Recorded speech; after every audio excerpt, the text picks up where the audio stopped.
Olá, meus amigos, sejam todos muito bem-vindos ao canal Politizando. Eu sou o William Jacob e vejam só essa manchete.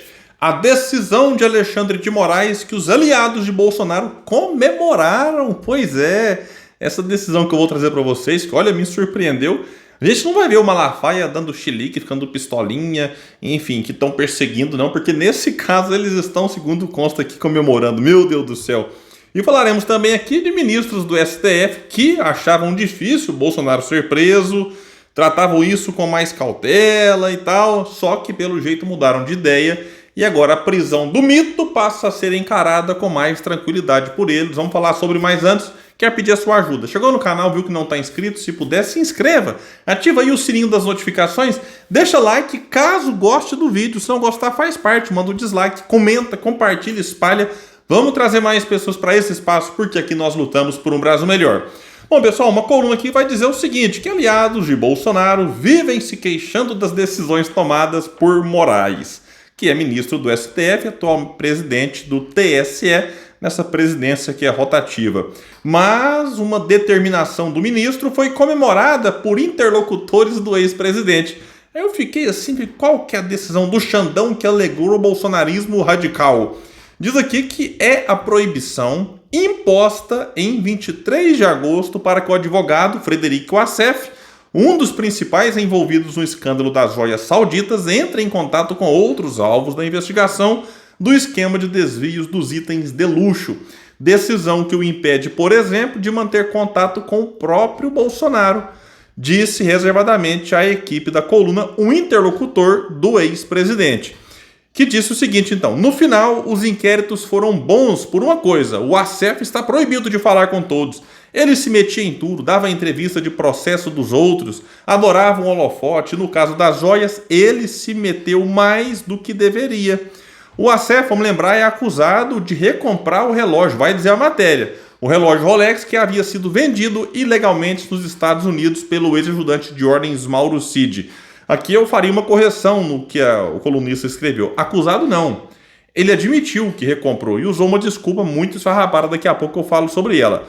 Em uma decisão de apenas 2 páginas, Moraes proibiu a comunicação de Wassef com Mauro Cid, o tenente Osmar Crivellati e com os demais investigados nestes autos, o que abarca o próprio Bolsonaro, que é, obviamente, investigado e está muito, mas muito encrencado.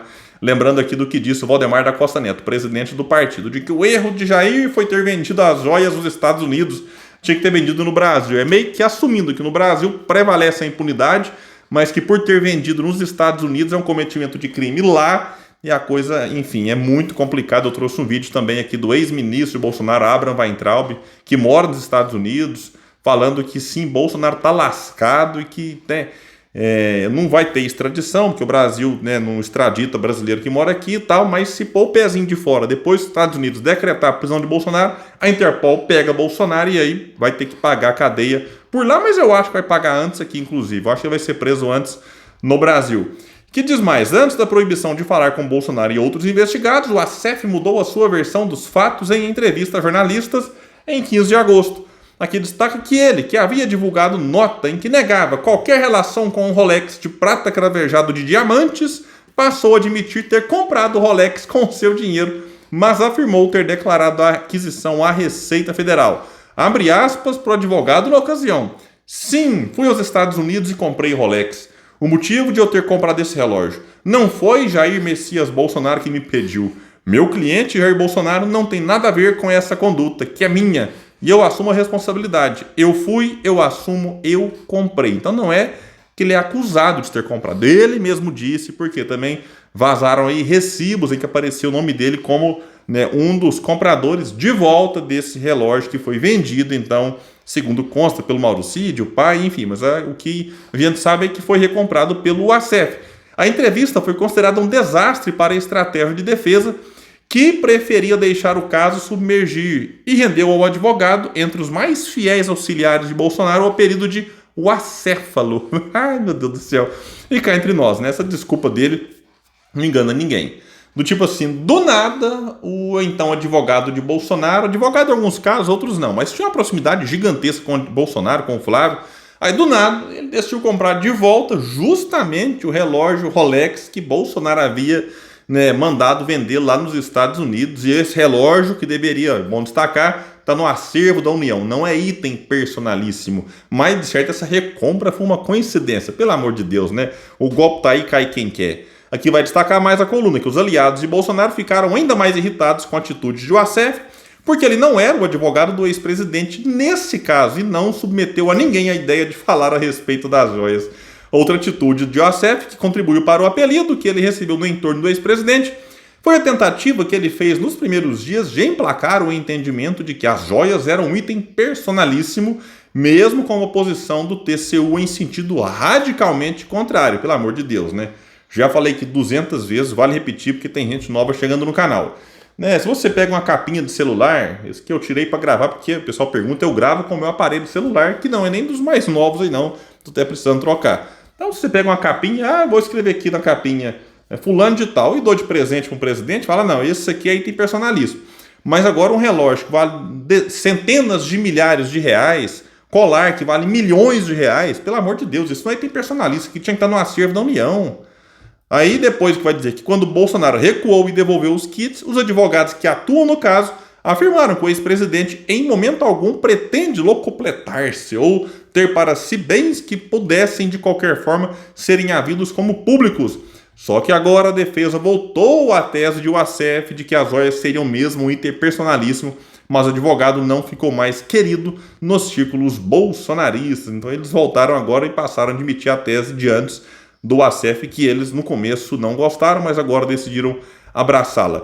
Integrantes do time jurídico de Bolsonaro sempre se queixaram de que o Wassef arrumava brigas com todos eles e queria se meter em tudo. O que eles não contavam é que uma decisão de Moraes, que tantas dores de cabeça já provocou no clã Bolsonaro, acabaria facilitando a vida deles, porque agora o Wassef está impedido de conversar com o Mito e outros, né, investigados nesse caso. É uma bagunça, meu Deus do céu. Lembrando, eu vou falando aqui, não está nem notado, mas eu vou lembrando também, que o Wassef é o advogado que escondeu o Queiroz, lembra o Fabrício Queiroz, assessor de Flávio, acusado de um mundo velho de crimes, enquanto a polícia procurava o Queiroz, onde é que ele estava? Na casa do Wassef.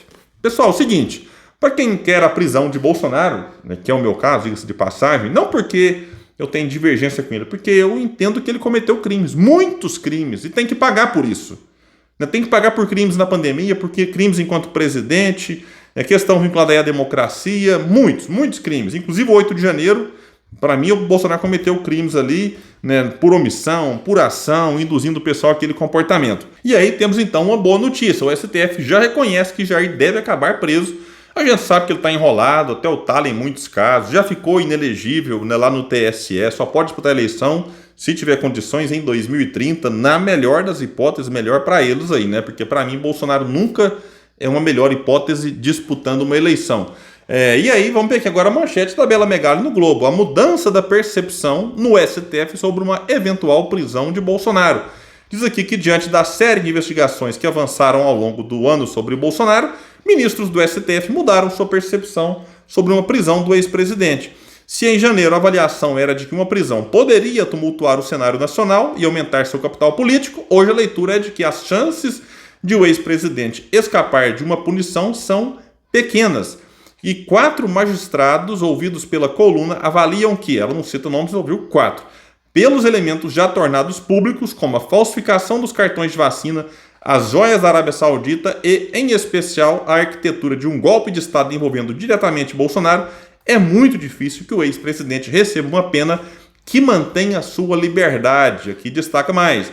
Mesmo com as dúvidas levantadas pelo subprocurador-geral Carlos Frederico dos Santos sobre a delação do ex-ajudante de ordens Mauro Cid, os ministros da corte receberam informações de que a Polícia Federal avançou em provas ligadas aos fatos narrados pelo militar. Então, assim, a coisa está avançando. Nem sempre na velocidade que nós gostaríamos.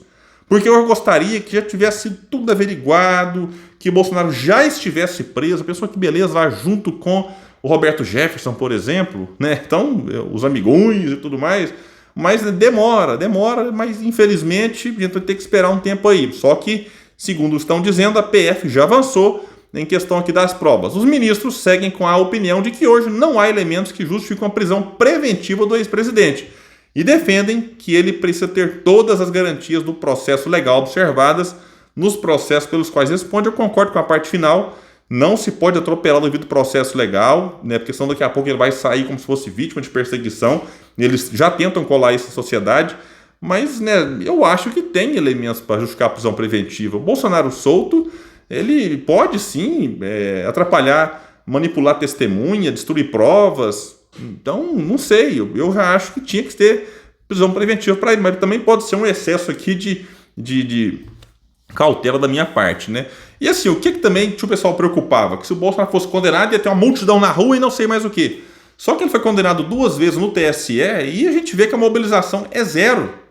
Nem nas redes sociais o pessoal tem, sim, aí coloca lá que está sendo perseguido e tal, mas zero reação no sentido de fazer uma manifestação, motociata. A gente percebe que as motociatas, enquanto tinha lá o cartão corporativo do mito para bancar muitas das despesas, isso está revelado em números, aí consegui reunir uma multidão, né? 1.000, 2.000 motoqueiros nas cidades aí, mas sem o cartão corporativo, sem a caneta BIC na mão, olha, né? Nem o povo está indo para as ruas, nem na porta do TSE, pouquíssimos políticos se manifestam aí contrários à decisão do TSE, só os muito puxa-sacos e próximos, a maioria apenas assiste, pode até discordar, mas poucos têm publicamente manifestado aí as suas discordâncias em relação ao que o TSE tem enfim, determinado lá e aplicado as punições a Bolsonaro e também já a Walter Braga Neto, que disputou como vice e que também está inelegível até 2030. Pessoal, então é isso, fico por aqui. Quem puder, espalhe o vídeo, compartilha. Vamos trazer mais pessoas para esse espaço, porque aqui nós lutamos por um Brasil melhor. Valeu, gente, até mais.